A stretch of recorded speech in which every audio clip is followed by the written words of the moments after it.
नमस्कार. बरीच असं काय काय वाचत असते, त्याच्यामध्ये एक परवा स्वामी समर्थांचं एक वचन माझ्या वाचनामध्ये आलं.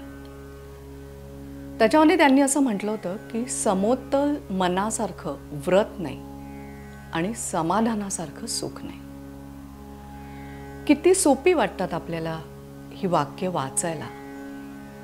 मुळामध्ये समतोल मन म्हणजे काय ह्याची सुद्धा कल्पना आपल्याला नसते. जेव्हा पूर्वस्मृती हिलिंग पद्धतीने मी भावनांचं संतुलन करण्याचं काम होतं, तेव्हा लक्षात आलं त्याचे सगळं विकसन करत असताना स्वामी समर्थांच्या कृपेनेच ती पूर्ण पद्धती विकसित केलेली आहे. मी मागच्या एपिसोडमध्ये तुम्हाला सांगितलेलंच आहे. तर ते करत असताना तेव्हा माझ्या मनात आलं की खरोखर संतुलन किंवा समतोल हा किती महत्त्वाचा आहे.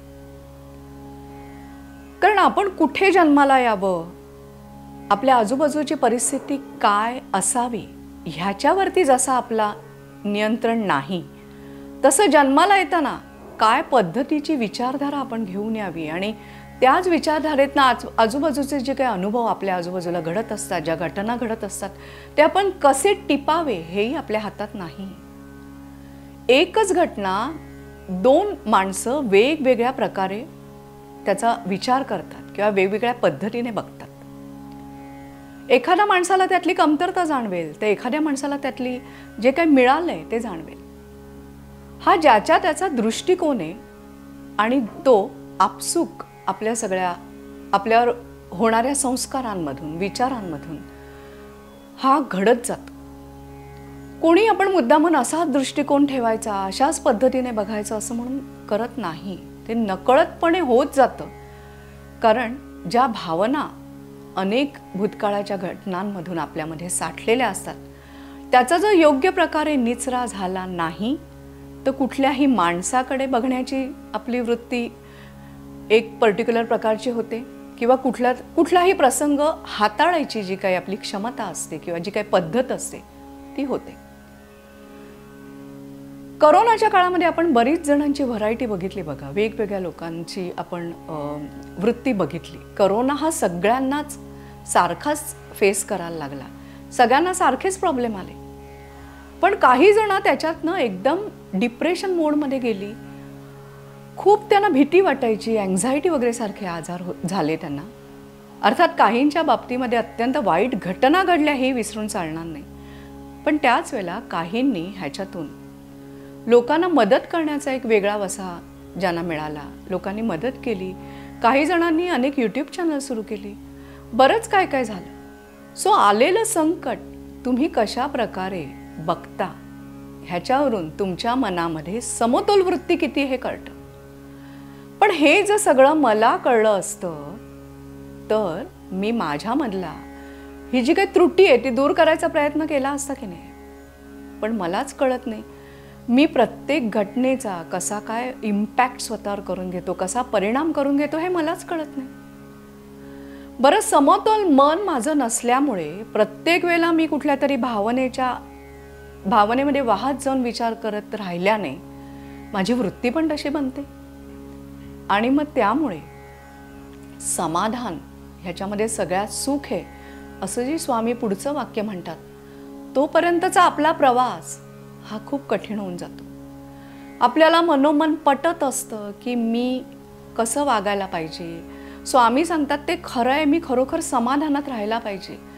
मी 1 दिवस म्हणते, 2 दिवस म्हणते, 3 दिवस म्हणते, पण तरीसुद्धा पुन्हा आपल्या मनामधलं ते सगळं जे पेशींच्या स्मृतींमध्ये साठवलेल्या आपल्या ज्या भावनिक ऊर्जा आहे ती पुन्हा एकदा उफाळून येते आणि पुन्हा आपले विचार आपल्याला तसेच कुठेतरी भरकट नेतात. आपल्या या मनाला अजिबात 1 मिनिटसुद्धा उसंत नसते आणि मग आपल्या एनर्जीचा, आपल्या ऊर्जेचा त्याच्यात ऱ्हास होत जातो आणि मग आपल्याला समाधानाकरता प्रचंड धडपड करायला लागते. समाधान हे असायला पाहिजे, ती वृत्ती व्हायला पाहिजे, मान्य. पण आपल्यासारख्या सामान्य माणसांना तो खूप कठीण पडतं. तोपर्यंत पल्ला गाठणं त्याच्यामध्ये आपली दमछाक होऊन जाते. मग अशा वेळेला पूर्वस्मृती हिलिंग पद्धतीची जी त्रिसूत्री आहे ती तुमच्या मदतीला नक्की येते.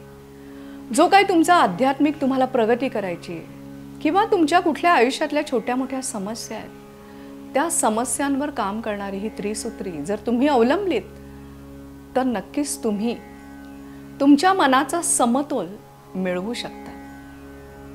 हे नक्की. अर्थात कोणाच्या मनामध्ये किती खोलवर घाव झालेले आहेत, किती प्रकारची नकारात्मक ऊर्जा साठलेली आहे, त्यानुसार ही प्रोसिजर किंवा ही ट्रीटमेंट किती दिवस घ्यायची हे ठरतं. पण स्वामींकडून आलेलीच ही जी काही पूर्वस्मृती हिलिंग आणि मेडिटेशनची पद्धती आहे तीच तुम्हाला या सगळ्यातनं तारेल हे नक्की. मी स्वतः त्याचा अनुभव घेतलेला आहे आणि म्हणून मी पोटतिडकीने तुम्हाला एवढं सांगते. कारण आपण सर्वसामान्य माणसं, आपल्याला अनेक भावभावना, विचार हे त्रास देतच राहणार, ते उमटतच राहणार. मग समतोल साधायचं करता काय करायचं? तर तुम्हाला डिस्क्रिप्शनमध्ये काही लिंक्स दिलेल्या आहेत मेडिटेशनच्या, किंवा वृषाली लेले या माझ्या चॅनलवर जरी तुम्ही गेलात तर तुम्हाला वेगवेगळ्या प्रकारची मेडिटेशन्स मिळतील. तरी डिस्क्रिप्शन बॉक्समध्ये तुम्हाला मी काही लिंक्स दिल्या आहेत, त्या क्लिक करा. त्याच्यामध्ये जी मेडिटेशन्स आहे ती जरूर ऐका. आणि नुसतं एकदा ऐकू नका, तर एकदा दोनदा असं नाही, 21 वेळा सलगपणे ऐका. आणि खूप मोठा घाव असेल किंवा खूप तुम्हाला असं वाटतं की आपली आध्यात्मिक प्रगती व्हायलाच हवी, माझं मन समतोल झालंच पाहिजे, तर 90 दिवस हे तुम्ही ऐका. आणि जर तुम्हाला असं वाटलं की येस, मला तुमच्या वैयक्तिक ह्याच्याकरता मला येऊन भेटायचं आहे, तर आमच्या www.nirmalvisava.com वर एक फॉर्म आहे, तो भरून मला मेलवरती रिक्वेस्ट पाठवा, मी तुम्हाला कॉन्टॅक्ट करेन. पण तुम्ही मानताय ना गुरु स्वामींना, तुम्हाला वाटतं ना की त्यांच्या जे काही बोधवचन आहेत ती आपल्याला अंगामध्ये थोडी तरी बांधली पाहिजेत, त्याचा अंगीकार केला पाहिजे, मग या माझ्या कळकळीच्या विनंतीचा नक्की विचार करा. धन्यवाद.